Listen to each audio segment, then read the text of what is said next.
अस्सलामुअलैकुम, welcome to Rabia zone. कैसे हैं आप सब लोग? मैं उम्मीद करती हूँ आप सब लोग खैरियत से होंगे।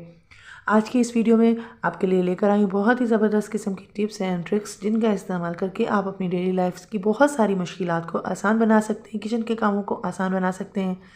और इन टिप्स एंड ट्रिक्स को फॉलो करने के लिए आपको एक भी रुपया खर्च करने की ज़रूरत नहीं है। बिना मेहनत के इन टिप्स एंड ट्रिक्स को अपनाकर अपनी ज़िंदगी को आसान और सहल बनाने के लिए वीडियो को फुल वॉच कीजिएगा। चलिए बिना टाइम वेस्ट किए स्टार्ट करते हैं आज की यूज़फुल टिप्स एंड ट्रिक्स। अक्सर क्या होता है कि जब कुछ मीठा वगैरह बनता है, खीर वगैरह होती है छोटे बच्चों के लिए, तो उसको जल्दी-जल्दी हम ठंडा करते हैं ताकि बच्चों को जो है वो जल्दी-जल्दी सर्व कर सकें। क्योंकि बच्चे इंतज़ार नहीं करते, वो रो रहे होते हैं। तो ऐसे में जो है हम किसी प्लेट वगैरह में जो है दलिया वगैरह डालकर जो है वो फ्रिज के अंदर रख देते हैं और फ्रिज की सरफेस के ऊपर ऐसे ही हम रख देते हैं। थोड़ी देर में जल्द जो है ये दलिया वगैरह जो है वो ठंडा हो जाता है। लेकिन ये प्लेट जो है वो हम देखते हैं कि सरफेस के साथ चिपक जाती है। जैसे ही हम इसको हिलाते हैं तो इसकी जो खीर वगैरह होती है प्लेट के अंदर मौजूद होती है, उसको जो है वो उसके गिरने का ख़तरा रहता है। तो ऐसे में आप क्या करें कि जो है ना इस तरह के जो बोतल के ढक्कन होते हैं, इनको जमा कर लिया करें और इस तरह से आप फ्रिज की जो ये नीचे वाला हिस्सा होता है ना, जो नीचे वाली सरफेस होती है, यहाँ पर आप इसको जो है रख दिया करें। इस तरह से इसको पड़ा रहने दें यहाँ पर। और जब इस तरह का कोई मीठा वगैरह होता है, कोई चीज़ अपनी जल्दी ठंडी करनी होती है, तो इस तरह से इस ढक्कनों के ऊपर जब आप रखेंगे तो प्लेट का जो कॉन्टैक्ट है वो सरफेस के साथ, फ्रिज की सरफेस के साथ कम होगा, जिसकी वजह से ये फ्रिज के साथ चिपकेगा भी नहीं। और दूसरा जो है फ्रिज की जो सरफेस है वो गर्म प्लेट की वजह से हीटअप भी नहीं होगी, जिसकी वजह से फ्रिज को ख़राब होने का ख़तरा भी नहीं रहेगा। आप भी इस टिप को ज़रूर ट्राई कीजिएगा। ये मेरी टिप बहुत ही ज़बरदस्त है और आपके बहुत सारे काम को, बहुत सारे वक़्त को जो है वो सेव करने के लिए। मार्केट से जब हम गोश्त वगैरह लेकर आते हैं तो इस तरह से ब्लड लगा हुआ होता है। चाहे वो बीफ का हो या चिकन वगैरह, कोई सा भी गोश्त हो, तो इस तरह से ब्लड से भरा हुआ होता है, जिसको साफ़ करने में काफ़ी ज़्यादा टाइम लग जाता है। और इसको वॉश भी कर लें तो इसमें से कुछ लोगों को इतनी ज़्यादा स्मेल और हींग आती है कि वो गोश्त खाना पसंद नहीं करते। तो ऐसे में आपने क्या करना है कि गोश्त को बगैर धोए आपने किसी बर्तन में डाल देना है और इसके अंदर आपने पानी डालना है। पानी इतना डालना है कि गोश्त जो है वो डिप हो जाए। और इसके बाद इस पानी के अंदर जो है आपने थोड़ा-सा जो खाने का सिरका होता है, वाइट विनेगर होता है, वो आपने तकरीबन 2 से 3 चम्मच इसके अंदर डाल देना है और हल्का सा मिक्स करके इसको ऐसे ही 10-15 मिनट के लिए छोड़ देना है। थोड़ी देर के बाद आप देखेंगे कि बोटियों के अंदर से जितना भी ब्लड लगा हुआ होता है वो सारे का सारा जो है वो पानी में आ जाएगा और बोटियाँ बिल्कुल साफ़ हो जाएंगी। इसके बाद आपने गोश्त को वॉश कर लेना है और बहुत आसानी के साथ जो है एक दफ़ा वॉश करने से आपकी बोटियाँ बिल्कुल नीट एंड क्लीन हो जाएंगी, ब्लड सारा रिमूव हो जाएगा। और जब आप इस गोश्त को पकाएंगे तो किसी भी तरह की हींग जो है वो आपको गोश्त में से महसूस नहीं होगी।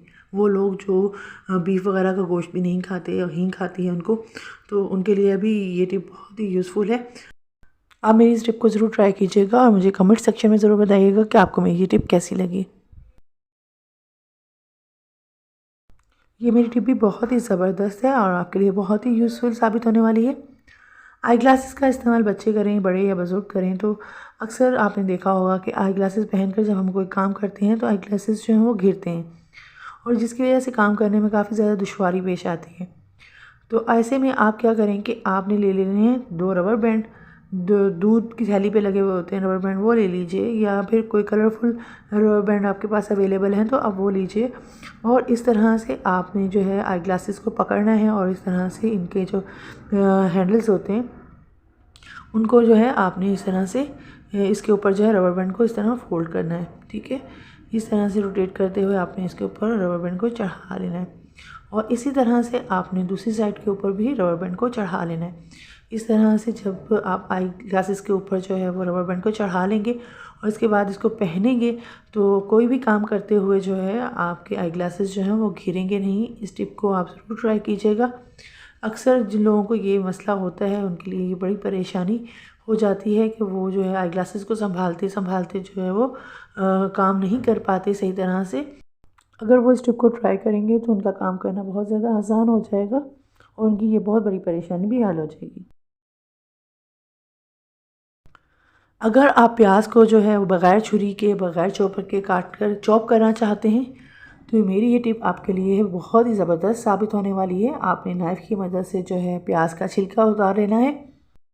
अगर प्याज बड़ा है तो आप नाइफ़ की मदद से इसके 2-4 छोटे टुकड़े कर लीजिए, और अगर प्याज छोटा है तो आपको छोटे टुकड़े करने की ज़रूरत नहीं है, एज़ इट इज़ प्याज को रख लीजिए। इसके बाद आपने एक गिलास ले लेना है जिसके किनारे बहुत ज़्यादा शार्प होंगे। उस तरह से आपने प्याज के ऊपर जो है आपने गिलास को रखते जाना है, प्रेस करते जाना है। आप देखेंगे कि बहुत जल्दी जो है प्याज बिना मेहनत के चॉप होता चला जाएगा। और इस तरह से आप जितना चाहें बारीक जो है प्याज को चॉप कर सकते हैं।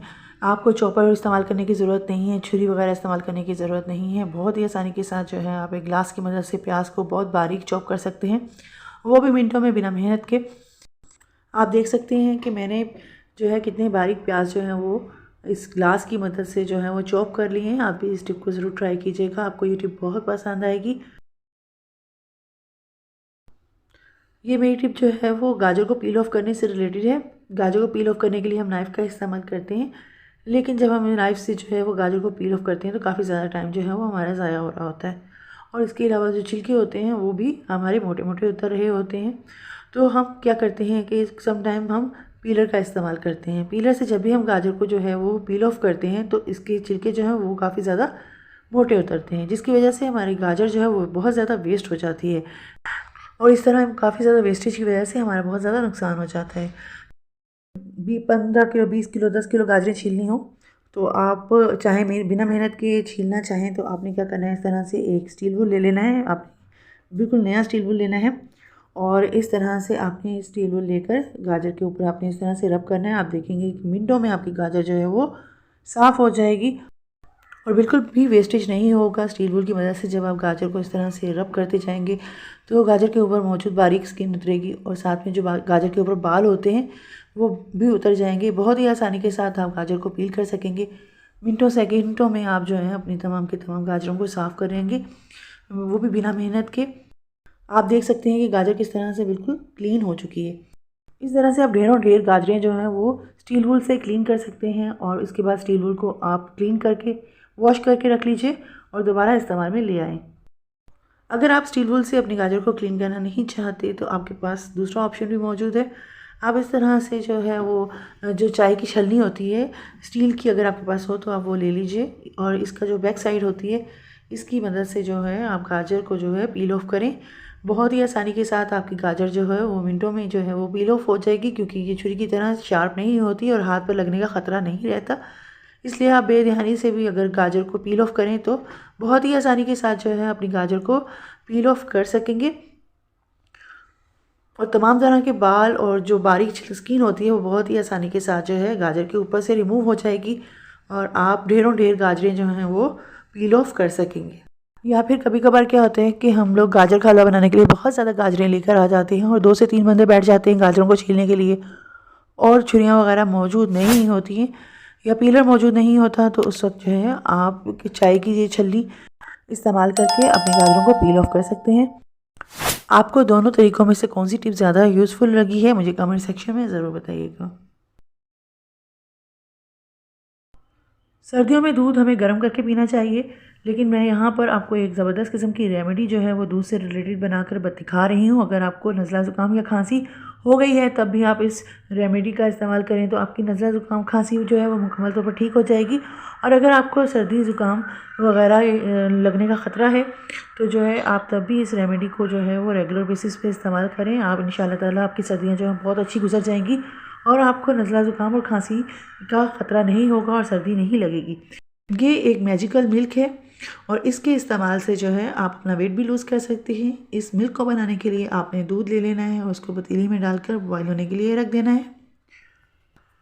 फिर इस मिल्क के अंदर आपने थोड़ी सी अदरक, थोड़ी सी दालचीनी, 2 लौंग और थोड़ी सी हल्दी जो है वो आपने शामिल कर लेनी है, और दूध को पकने के लिए रख देना है। और चाहें तो इसके अंदर हल्की सी शक्कर भी ऐड कर लीजिए जायके के लिए, ये ऑप्शनल है। अगर आप वेट भी लूज़ करना चाहते हैं तो शक्कर का इस्तेमाल मत कीजिए, और इस तरह से दूध को बॉईल कर लीजिए और तकरीबन 3 से 4 मिनट तक जो है पकने दीजिए। उसके बाद आप कप में डालकर इसको सर्व कर सकते हैं। गरम गरम इसको पीना है रात को सोते हुए आपने डेली। मैंने आपको जो इंग्रेडिएंट बताए हैं वो 1 गिलास दूध के हिसाब से बताए हैं। आप भी इस टिप को ज़रूर ट्राई कीजिए और ख़ुद को और अपने प्यारों को सर्दी और सर्दी से होने वाले नुकसान से महफूज रखिए।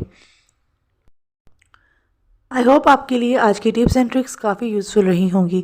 आपको मेरी आज की वीडियो में से कौन सी टिप्स सबसे ज़्यादा पसंद आई है कमेंट सेक्शन में ज़रूर बताइएगा। मिलते हैं कुछ न्यू टिप्स एंड ट्रिक्स के साथ। अपना बहुत सा ख्याल रखिएगा और मुझे दुआ में याद रखिएगा। अल्लाह हाफिज़।